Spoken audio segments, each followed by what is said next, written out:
भक्तजनों, माताओं, बहनों, सादर जय श्री कृष्ण। हमारे YouTube चैनल में आप सभी का बहुत बहुत स्वागत है। मैं हूं आपके साथ आचार्य धर्मेंद्र शास्त्री। आज हम आपको कार्तिक मास के छठे अध्याय की छठे दिन की कथा सुनाने जा रहे हैं। इस दिव्य कथा को अंत तक जरूर सुनिएगा और अधिक से अधिक लोगों को शेयर भी करिएगा। कार्तिक मास बड़ा ही पुण्यकारी महीना माना गया है। यह साक्षात नारायण का स्वरूप होता है और जो कार्तिक माह में प्रतिदिन प्रातः जल्दी स्नान करते हैं और इसकी कथाओं का श्रवण करते हैं, उसे महान पुण्यों की प्राप्ति होती है तथा उनके जन्म जन्मांतर के पाप दोष सभी नष्ट हो जाते हैं और उनके पुण्यों का उदय होता है और इस जीवन में उनको सुख, सौभाग्य, संपत्ति, वैभव सब कुछ प्राप्त हो जाता है। तो अब हम आपको कार्तिक माह के छठे अध्याय की कथा सुनाने जा रहे हैं। कथा सुनने के पहले आपको भगवान की स्तुति करना चाहिए, भगवान का स्मरण करना चाहिए ताकि प्रभु हमारे सानिध्य में रहे और उनकी कृपा तथा आशीर्वाद हम सभी को मिलता रहे। गुरुर्ब्रह्मा गुरुर्विष्णु गुरुर्देवो महेश्वरा गुरुः साक्षात् परब्रह्म तस्मै श्री गुरुवे नमः। श्री अखंड मंडलाकारं व्याप्तं येन चराचरं तत्पदं दर्शितं येन तस्मै श्री गुरुवे नमः। कृष्णाय वासुदेवाय हरये परमात्मने प्रणतः क्लेशनाशाय गोविंदाय नमो नमः। सच्चिदानंद रूपाय विश्वोत्पत्त्यादि हेतवे तापत्रय विनाशाय श्री कृष्णाय वयं नमः। कस्तूरी तिलकं ललाट पटले वक्षस्थले कौस्तुभं नासाग्रे वरमौक्तिकं करतले वेणुः करे कंकणं सर्वांगे हरिचन्दनं सुललितं कंठे च मुक्तावलिं गोपस्त्री परिवेष्टितो विजयते गोपाल चूड़ामणिं फुल्लेन्दीवर कान्तिमिन्दुवदनं बर्हावतं सप्रियं श्रीवत्साङ्कमुदार कौस्तुभधरं पीताम्बरं सुन्दरं गोपीनां नयनोत्पलार्चिततनुं गोगोपसन्धावृतं गोविन्दं कलवेणुवादनपरं दिव्याङ्गभूषणं भजे। करारविन्देन पदारविन्दं मुखारविन्देन विनिवेशयन्तीं वटस्य पत्रस्य पुटेशयानं बालं मुकुन्दं मनसा स्मरामि। वरहापीडं नटवरवपुः कर्णयोः कर्णिकारं बिभ्रद्वास कनकपीशं वेजयन्तीं च मालां रन्ध्रान् वेणोर्धरसुधया पूरयन् गोपवृन्दैः वृन्दारण्यं स्वपदरमणं प्राविशत गीतकीर्तिः। जय जय श्री राधा रमण जय जय नवल किशोर जय गोपी चित चोर प्रभु जय जय माखन चोर।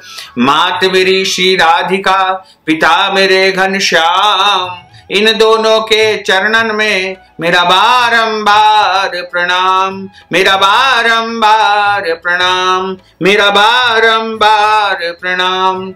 मोहिनी मूरत श्याम की वो मन रही समाय, जो मेहंदी के पात में लाली रही समाय।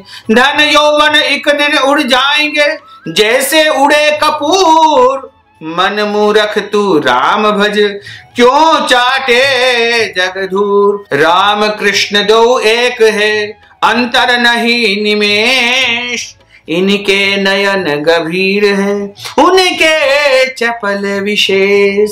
बोलिए श्री वृंदावन बिहारी लाल की जय, गोपाल कृष्ण भगवान की जय, श्री राधे रानी सरकार की जय, श्री लक्ष्मी नारायण भगवान की जय। छठे अध्याय की कथा का यहाँ पर प्रारंभ होता है। जिसके सुनने से सब पाप नाश हो जाए, कार्तिक महात्म का लिखूं छठा अध्याय। नारद जी ने कहा कि जब 2 घड़ी रात शेष रह जाए तब तिल, कुश, अक्षत, चंदन आदि लेकर के शुद्ध होकर के जलाशय पर जाए। नहर की अपेक्षा नदी में स्नान करने का 10 गुना फल प्राप्त होता है और नदी की अपेक्षा संगम पर स्नान करने से 10 गुना अधिक फल प्राप्त होता है और तीर्थ पर स्नान करने से इन सब से दुगुना फल प्राप्त होता है। स्नान के पहले भगवान का ध्यान करके स्नानार्थ संकल्प करना चाहिए और फिर तीर्थ में उपस्थित देवताओं को क्रमशः अर्घ्य, आचमनियम आदि देवे। हे कमलनाथ आपको बारंबार नमस्कार है। हे जलशाही भगवान आपको नमस्कार है। हे ऋषिकेश आपको प्रणाम करते हैं। मेरे दिए हुए अर्घ्य को आप ग्रहण करें। वैकुंठ, प्रयाग तथा बद्रिकाश्रम में जहां कहीं भगवान विष्णु गए हैं वहां उन्होंने 3 प्रकार से अपना पैर रखा था। यहाँ पर ऋषि वेद यज्ञों के सहित समस्त देवता मेरी रक्षा करते रहे। हे जनार्दन, हे दामोदर, हे देव देवेश, आपको प्रसन्न करने के लिए मैं कार्तिक मास में विधिवत प्रातः स्नान कर रहा हूं। आपकी कृपा से मेरे समस्त पाप नष्ट हो जाए। हे हरि, कार्तिक मास में व्रत तथा कार्तिक विधि पूर्वक स्नान करने में मैं आपको अर्घ्य प्रदान करता हूं। आप राधिका सहित इस अर्घ्य को स्वीकार करें। हे कृष्ण, हे प्रबल राक्षसों का नाश करने वाले भगवान, हे पाप नाशक, कार्तिक मास में नित्य प्रति दिए हुए मेरे इस अर्घ्य द्वारा कार्तिक स्नान का व्रत करने वाला फल मुझे प्राप्त हो। इसके बाद भगवान विष्णु, भगवान शंकर तथा भगवान सूर्य का ध्यान करके जल में प्रवेश करें और नाभि पर्यंत जल में खड़े होकर के विधि पूर्वक स्नान करें। गृहस्थी तिल और आंवले का चूर्ण लगा करके तथा विधवा स्त्री यति तुलसी की जड़ की मिट्टी लगा करके स्नान करे। सप्तमी, अमावस्या, नवमी, त्रयोदशी, द्वितीया, दशमी आदि तिथियों को आंवला तथा तिल से स्नान नहीं करना चाहिए। स्नान करते हुए आपको प्रार्थना करनी चाहिए। जिस भक्ति भाव से भगवान ने देवताओं के कार्य के लिए 3 प्रकार का रूप धारण किया था, वही पाप नाशक भगवान विष्णु अपनी कृपा से मुझे पवित्र बनाए। विष्णु जी की आज्ञा से कार्तिक व्रत करने वालों की इंद्र आदि देवता रक्षा करते हैं, अतः वह मुझको पवित्र करे। बीजों, रहस्यों तथा यज्ञ सहित वेदों के मंत्र कश्यप आदि ऋषि, इंद्र आदि देवता मुझे पवित्र करे। गंगा आदि सभी नदियां, समुद्र, तीर्थ, 7 समुद्र और समस्त जलाशय मुझको पवित्र करे। अदिति आदि नारियां, यज्ञ सिद्ध सर्प और सब औषधियां व तीनों लोकों के पर्वत मुझे पवित्र करे। इन शब्दों को कह करके स्नान करने के पश्चात व्रती हाथ में पवित्र धारण करके देवता, ऋषि, मनुष्य तथा पितरों का विधिवत तर्पण करते समय जितने भी तिल तर्पण में रहते हैं उतने वर्ष पर्यंत व्रती के पितृगण स्वर्ग में निवास करते हैं। तत्पश्चात व्रत करने वाला जल से निकल करके शुद्ध वस्त्र पहने और प्रातः काल के सब कृत्यों से निवृत्त होकर के पुनः भगवान विष्णु का पूजन करे। समस्त तीर्थों के सारे देवताओं का स्मरण करके भक्ति पूर्वक सावधान होकर के चंदन, फूल और फलों सहित भगवान विष्णु को अर्घ्य देवे और भगवान से प्रार्थना करे। पवित्र कार्तिक मास में मैंने स्नान किया है। हे प्रभु, हे नारायण, हे विष्णु जी, राधा जी के साथ आप मेरे दिए हुए अर्घ्य को स्वीकार करो। तत्पश्चात चंदन, फूल और तांबुल, पान आदि से वेद पाठी ब्राह्मणों का श्रद्धा पूर्वक पूजन करें और बार बार साष्टांग प्रणाम और नमस्कार करें। ब्राह्मण के दाएं पैर में तीर्थ निवास करते हैं और ब्राह्मण के मुख में वेद और ब्राह्मण के सारे अंगों में देवी देवताओं का निवास होता है।